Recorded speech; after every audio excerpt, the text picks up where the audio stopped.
What's going on, swim fans? Welcome back to Tokyo, Japan. We just concluded night number 2 at the Aquatic Center. Oh boy, do we have a ton of stories to uncover.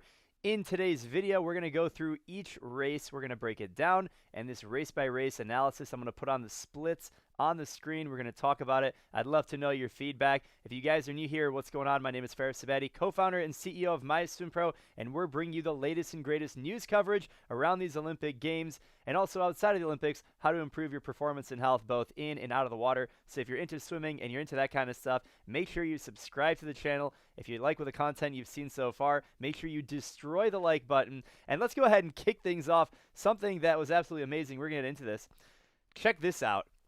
This was the Australian coach of Ariarne Titmus at the conclusion of the 400 meter freestyle. We're going to go through it event by event. Now, I know some of you guys have been requesting to see actual race footage in this recap. I wanted to not apologize, but give you guys a news update. We've actually been threatened to have our entire channel shut down if we play even a single second of race footage. So instead of doing that, we're going to go ahead and keep the channel alive and provide this kind of content, and each day give you a little sneak peek into the venue, even if it's something as ridiculous as the Australian coach of Ariarne Titmus.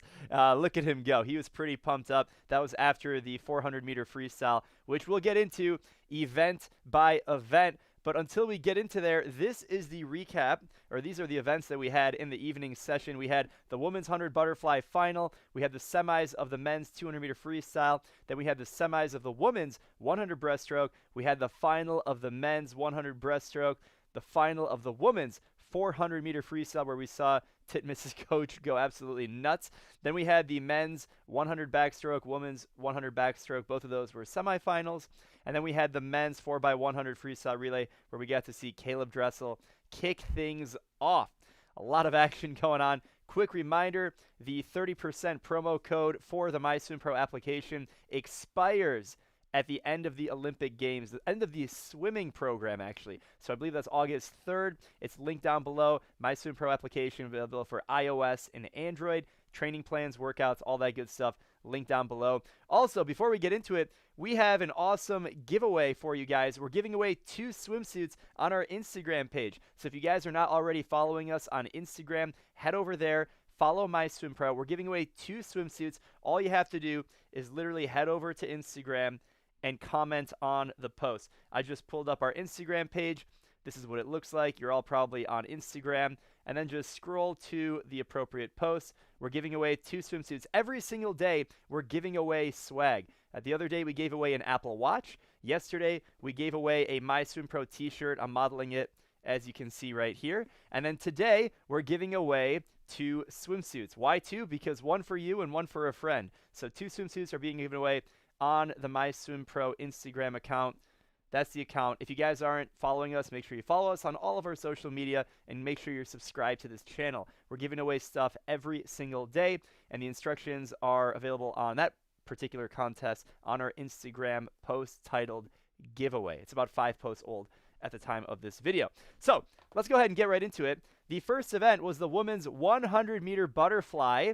I'm going to pull it up right there, and you guys can look along at the results with me. So let's talk about this. Let me know in the comments what you guys thought. We'll go race by race. The thing I love about this live broadcast is that I can pull your comments onto the screen. So I want to know where you guys are from, and let me know what you think about each event. Right now, the topic for discussion is the women's 100 meter butterfly. Oh boy, we had some fast swimming here. How about Maggie McNeil? Coming out of nowhere from the side of the pool to win this event, 55.59, almost breaking the world record. I'm really excited to see her put it together after going a 48 in the short course yard season in the NCAA from the University of Michigan. University of Michigan, by the way, on a hardware rampage right now, pulling in a ton of medals. Let me know what you guys think. Let me go ahead and pull some comments onto the screen. She used to swim at the swim club that I swim at. That's awesome, Mia. That's really, really cool. What's up, Adam? Husk should reach for the wall instead of taking that stroke. Yeah, so let's go ahead and replay this race, at least visually. I'll paint the picture for you. Tori Husk was out so fast. Let's see, split 25.84 on the first 50, but she fell apart. If this race was 75 meters, Tori Husk absolutely would have destroyed the field. She would have won the gold medal, but she fell apart at the very end of this race. And sure enough, Tori Husk ended up finishing 4th. Now, the thing that's most interesting, if you look at these results, look at how close the swimmers are from the first position all the way to Tori Husk in 4th. The winner was 55.59, and second was 55.64, then 55.72, then 55.73. 1/100th of a second separated Tori Husk from making the podium. What a close race, and only 14/100ths of a second separated the top swimmers. So that's how close this was. So close. And it was incredible to watch the changing of pace, and I think it comes down to the finish. I said that in the pre-show, and sure enough, it came down to the finish. The Olympic defending champion and gold medalist, world record holder, Sara Hoystrom of Sweden, ended up finishing 7th. She was really nowhere to be found from the start of the race all the way to the finish. She did kind of fall apart at the end, but she wasn't even out fast enough. But hey, she broke her elbow. You know, no one likes excuses, but she did break her elbow at the beginning of the year. So I don't think anyone was expecting anything too spectacular, but that was definitely a great performance for Maggie McNeil in the women's 100 butterfly. And we'll see how some of these ladies shape up for the 200-meter butterfly later in the Olympic program. But it's, yeah, that's what happened. Here, McEwen, she did so well. Emma McEwen from Australia, 55.72, coming in for that bronze medal performance. Yeah, I mean, getting on the podium is nothing to slouch about. I think everyone in this heat was disappointed except for the winner. You know, normally we saw in the 100 breaststroke, we'll talk about in a little bit, you know, if you get a medal at the Olympics, it's kind of a big deal. Tori Husk, obviously devastated, getting 4th, not even on the podium. I think Emma McEwen and the swimmer from China, both of these ladies were both upset that they didn't win. And I think they have that expression, you hate to lose more than you want to win. And clearly that was the case here. These ladies hate to lose, and it was very obvious in their facial reactions at the end of it. So that concludes the women's 100-meter butterfly. Now after this, we have, let's go ahead and pull up the next event. Tell me what you guys thought of the men's 200-meter semifinal freestyle. Duncan Scott looking really good with that 144.60. He split it solid all the way through. Look at those last 350 splits. 26.5, 26.7, 26.7. That's the way you got to do it. That's actually the best split. The gentleman from South Korea coming in 6th overall, he really fell off. He had the top seed in the morning. I would have expected, or not in the morning, but in the prelims, I would have expected him to really throw down another 144. But the times weren't that fast. How about David Popovich, 16-year-old from Romania? He looked smooth, but he went a little bit slower than he went in the prelims. Would have liked to have seen a little bit more speed. Grace is saying that no one is showing all their cards yet. That's a fair statement.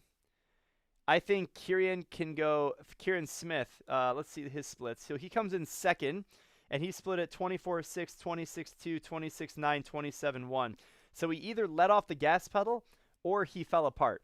Watching him race, I think it could be either of those two. I wouldn't be too confident that he has a lot more in the tank. He did go a best time, and he went out pretty fast. He went out in a 50.9. So we'll see if he goes out as aggressive in the final tomorrow. But if he's able to maintain his speed, then yeah, obviously he's going to dip under and go 144, maybe 143. I think that's a little optimistic. You know, keep an eye on some of these other guys. Anyone's race here. You know, David Popovich, because he was 7th, he's actually going to be in an outside lane tomorrow.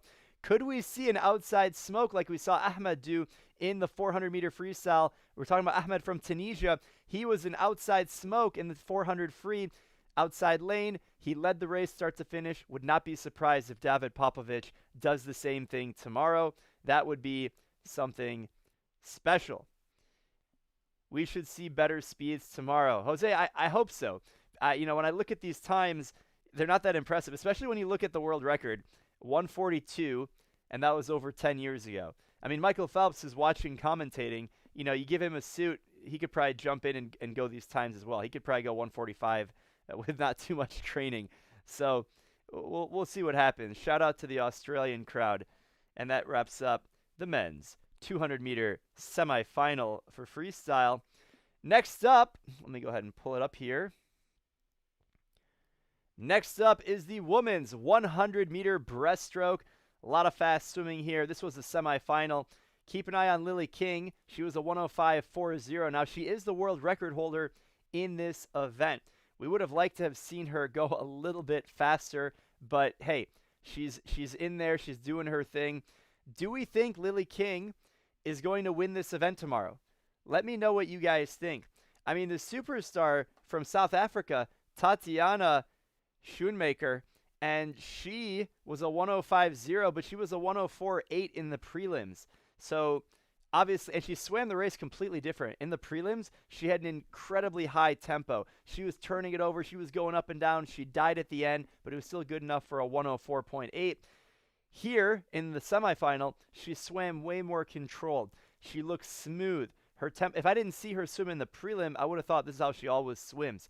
But there was definitely a contrast in how aggressive she was. If she turns on that intensity, turns on the aggression tomorrow, she'll dip back under 105. And if Lily King can't step up and go under 105, well then Tatiana from South Africa is going to win this event. And keep an eye on the third place finisher out of the semifinal, Lydia Jacoby from the United States. She goes 105. She's dropped so much time in the last 2 years. Would not be surprised if she also dips under and goes a 104 and potentially even wins the entire thing. Can you imagine? Young swimmer from Alaska, first swimmer from Alaska to make the Olympic team for the United States, shows up to the Olympics, wins the medal. We've seen this event, the women's 100 breaststroke. We've seen younger swimmers come in, show up, win the gold medal. This happens more on the women's side, of course. We saw Katie Ledecky in 2012 when she was 15. Same Olympics, I believe. A swimmer from Lithuania also won at 15 years old the 100-meter breaststroke. So we're going to see what happens tomorrow. Shout out to USA, big fan. All right, nice. Chalmers with a 0.28 reaction time. We're going to get into that. We're not there yet. We're getting back to that. Let's stay focused one event at a time. We'll talk about that ridiculous split. I think Jacoby will beat King. Ho, ho, ho. You really think so? We'll have to come back tomorrow and see what happens there. Let's keep things moving. The Piece de la Résistance, the men's 100-meter breaststroke. We got to see, there it is, the men's 100-meter breaststroke. We got to see the reigning Olympic champion, gold medalist, the fastest breaststroker of all time, Adam Peaty, defend his Olympic title. He won the race in a 57.3. If you look at the times in the rest of the field, they did not perform at their best, and neither did Adam Peaty, but it was good enough to claim gold. His best time, guys, is the world record at a 56.88. So he was a full half second off of that. He did go faster than he went in the prelims and the semifinal, so good for him.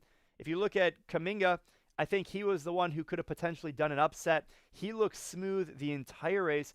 If you recall, his best time is a 57.5 that he went in the prelims. If he had gone the 57.5, this would have been way more interesting. But it wasn't that interesting because Adam Peaty was winning pretty much the entire time. Called Andrew getting fourth, but Peaty at a 56.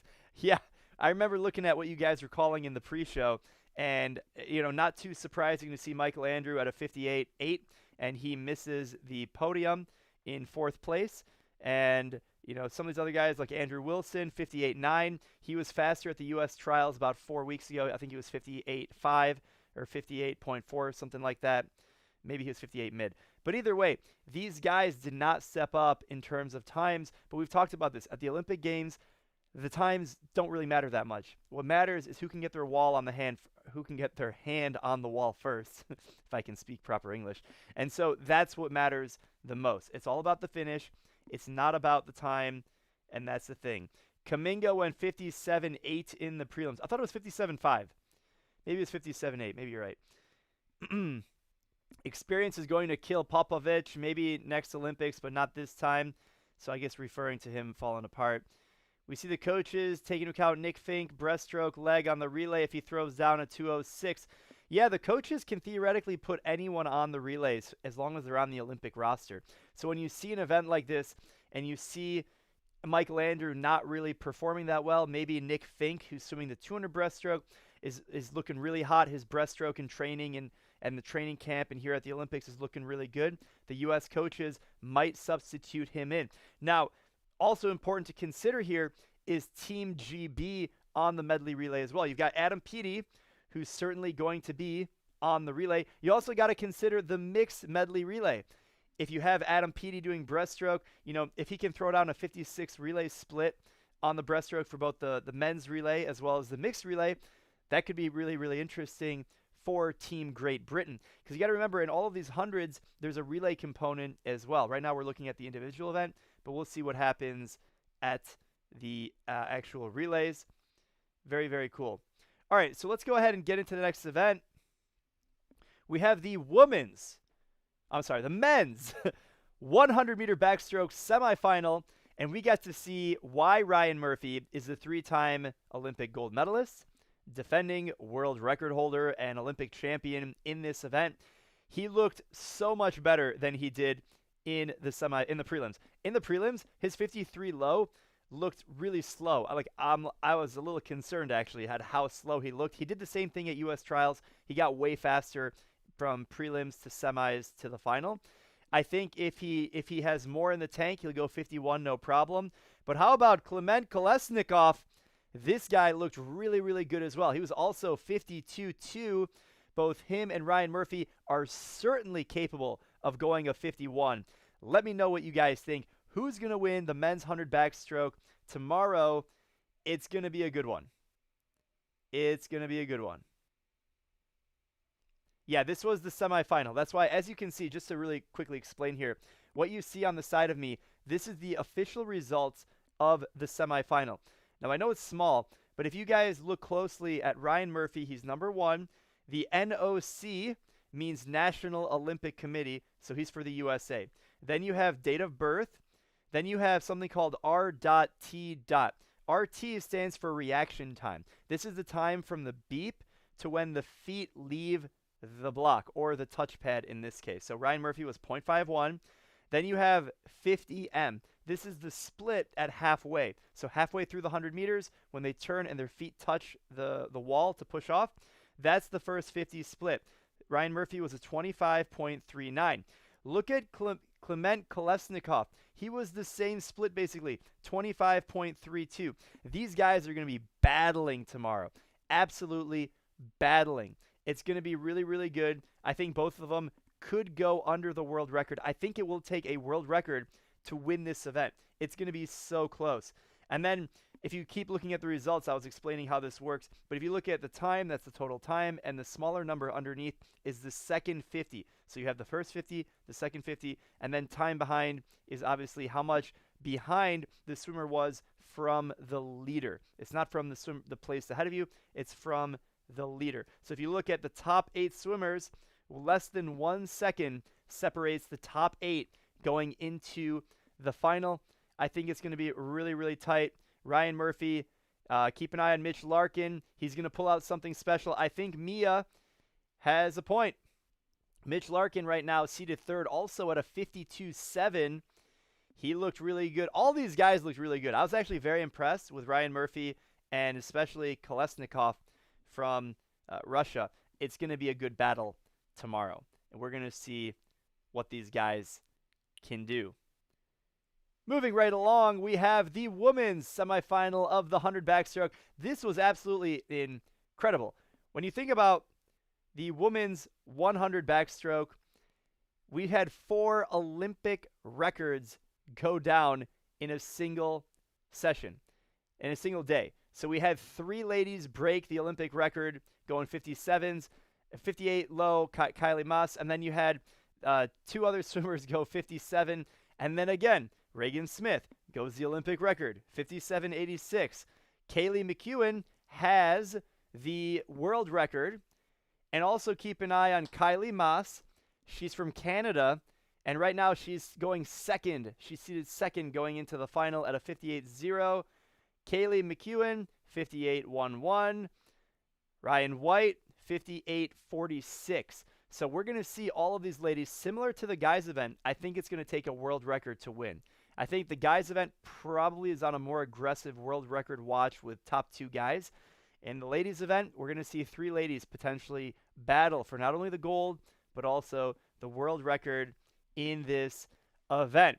Now, I think I skipped over the women's 400-meter freestyle, which is the piece de la resistance. But one thing I want to bring on is Titmus's coach going nuts. There he is. Look at this. So, obviously, Katie Ledecky fell short of the championship here when in the final, when it counted. A little bit of a background. So, Katie Ledecky has the world record in this event at a 3:56. Ledecky at trials only went a 4:01. At the trials in Australia, Ariane Titmus went a 3:56, 5 seconds faster than Ledecky coming into it. Now, in the morning, or in the prelims of the 400-meter freestyle, we got to see what these athletes look like here at the Olympic Games. So we saw Ledecky go a 4-minute and Titmus go a 4:01. They were battling back and forth. Ledecky made her move at around the 300 mark, but it was too little too late. At the very end, it was a dogfight into the finish, and Titmus, the 20-year-old from Australia, took down the distance queen in the 400-meter freestyle, putting up one of the fastest performances of all time. Interestingly enough, Katie Ledecky went a 3:57, which is her second fastest performance of all time in the event, only second to her own world record. We did not see a world record go down, but either way, the reaction from her coach is absolutely hilarious. Let me know what you guys think of this reaction. That reaction is amazing. I'm just going to keep playing this on loop because I know we appreciate this. Oh, this is amazing.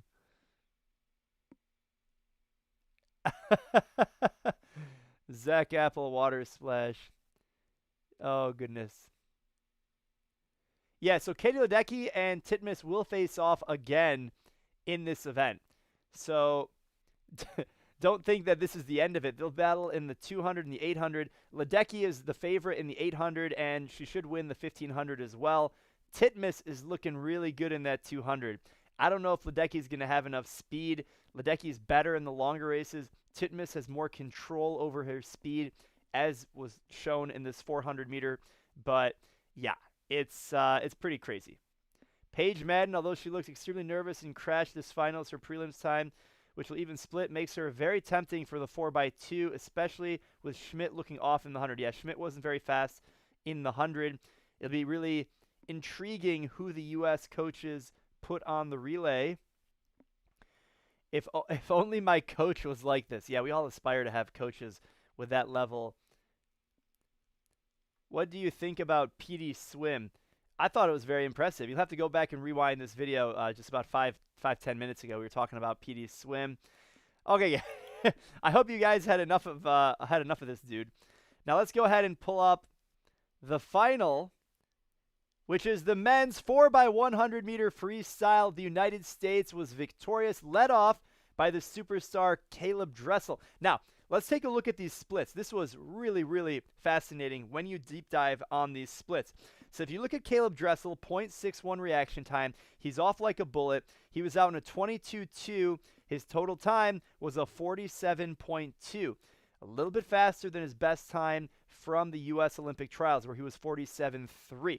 Now, this is really interesting because Dressel has a history, the numbers show it, of getting faster throughout the competition. So if he's able to go a 47.2 here, would not be surprising to see him go 47.0, maybe dip under 47 in the individual event. If you remember back at U.S. trials, his best event by time, arguably, was the 50-meter freestyle, which was on the last day of the competition. Dressel, you could think, spun his wheels a little bit in this leadoff, but he was able to hold it on, give the lead to the United States, and hand off to his teammate Blake Peroni, who was 47.5. Bo Becker was 47.4. He dropped 0.1 from what he went in the preliminaries. And Zach Apple with a 46.6 anchor split. Zach Apple really stepped up. The United States won with a 308.97. Now, here's the interesting thing to look at with these splits. If you look at for the United States, they were number one. Zach Apple was the anchor. Look at the RT. That's the reaction time. He was 0.05. If you take a look at that, United States of America, reaction time 0.05. That means he got off the block very, very fast. He was out in a 21.8 to the feet. Now, if you scroll down a little bit and you look at Australia, the third position, they got the bronze medal. Look at Kyle Chalmers. Kyle Chalmers won a 46.4, the fastest split out of all the swimmers by far. Not only was it the fastest split, but his reaction time of 0.28 means he has the potential to dip under 47 in the individual event. So this is shaping up to be an incredible race in the men's 100-meter freestyle final. Of course, this relay, we saw Italy come in for the silver medal. Congratulations to all of the Italians. Very, very consistent splits. 47-7, 47-4, 47-3, 47-6. Very, very solid performance. A second off the Americans, but then you have Australia right there behind them coming in for that bronze medal. But keep an eye on Kyle Chalmers. He's going to be facing off Caleb Dressel, and these guys both have a chance to go under 47 seconds. If you look at the splits just right here, Kyle Chalmers has more momentum going into the 100-meter freestyle. He's going to be the guy to beat. You also have some top swimmers here from Canada. How about Brent Hayden? Brent Hayden goes a 47.9 to lead things off. This is his like 5th Olympic Games. Congratulations to Brent Hayden. That's really, really fast. Yeah, 37 years old, coming out of retirement, going to 47. Wow. Now that we've seen Michael Andrew add a lot of time, how do you feel about his 200 IM chances? Yeah, his 200 IM's not looking good. I don't know how else to put it. Phelps went nuts over Apple's reaction time. Yeah, it was close. Matthew Kim, Canada reaction time. Let's take a look at Canada.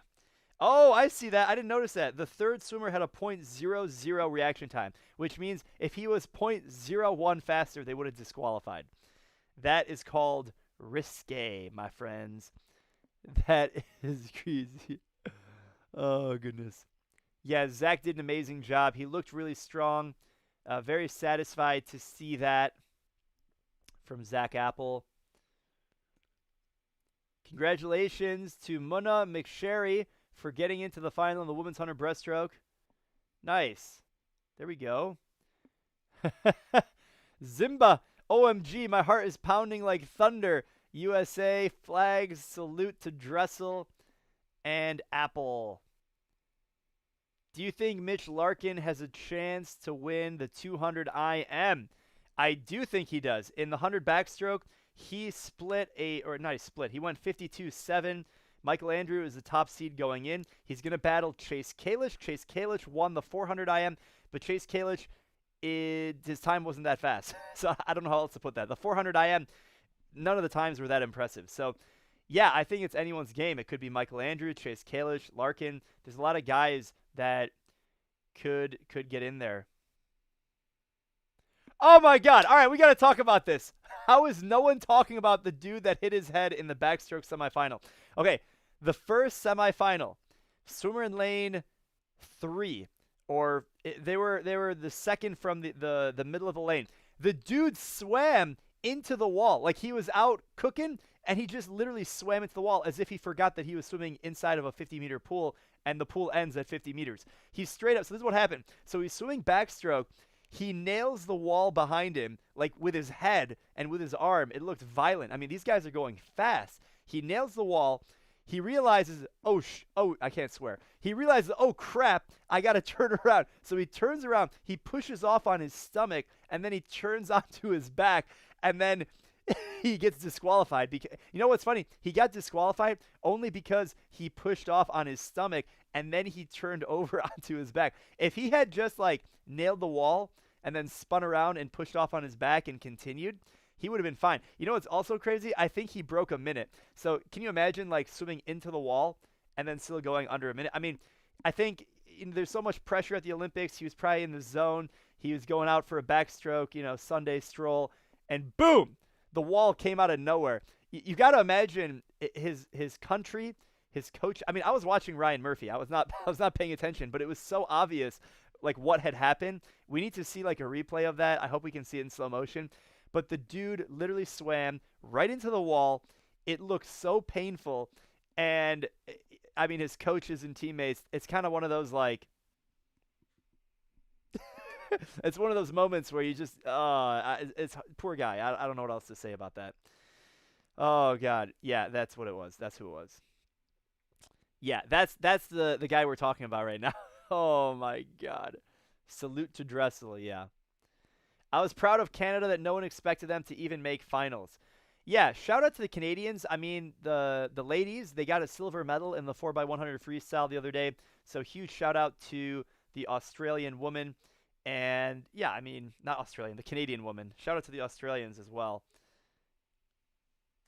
Yeah, I hope he did not. Yeah, Adam, I agree with you. It looked pretty violent. It was one of those like, holy cow, did that just happen at the Olympics? Wow. Yeah, that was pretty crazy. Oh boy. Oh my goodness. Yeah. I hope you guys enjoyed this recap of day number 2 at the Olympics in Tokyo, Japan. Like I said, we are running an Instagram giveaway. We're giving away 2 swimsuits to anyone, anywhere in the world. All you have to do is head over to our Instagram page and scroll down to the post. I believe, whoop, where is it? Nope, let me click on it. That's the post. All you have to do is comment on this post, and we're running these every 24 hours. On day 1, I gave away an Apple Watch. Day number 2, I gave away a MySwimPro t-shirt that I'm wearing right now. And then today, we're giving away on Instagram 2 swimsuits, one for you, one for your friend. So I hope you guys can participate. Also, really quick shout out, we do have a special promo code going on for the MySwimPro mobile application. It's available for iOS and Android. If you guys want to be a part of that, make sure you download the MySwimPro app. It'll take your swimming to the next level. And of course, make sure you join our Facebook group. Our Facebook group has over 20,000 people in it from over 100 countries. Everyone's trying to take their swimming to the next level. I already mentioned the MySwimPro app, but this is the biggest digital community of swimmers in the world. So I want you guys to be a part of this. It's so exciting to share the passion of swimming with everyone and help people take their swimming to the next level. So if you want to be a part of it, make sure you download the MySwimPro app available for iOS and Android. And of course, use the promo code linked down below for 30% off the Elite membership. I can't wait to catch you guys at the next pre-show, which is tomorrow at 9 o'clock Eastern time, right here on YouTube. Make sure you destroy the like button, hit the notification bell, and we'll catch you guys at the next video. Have a great night.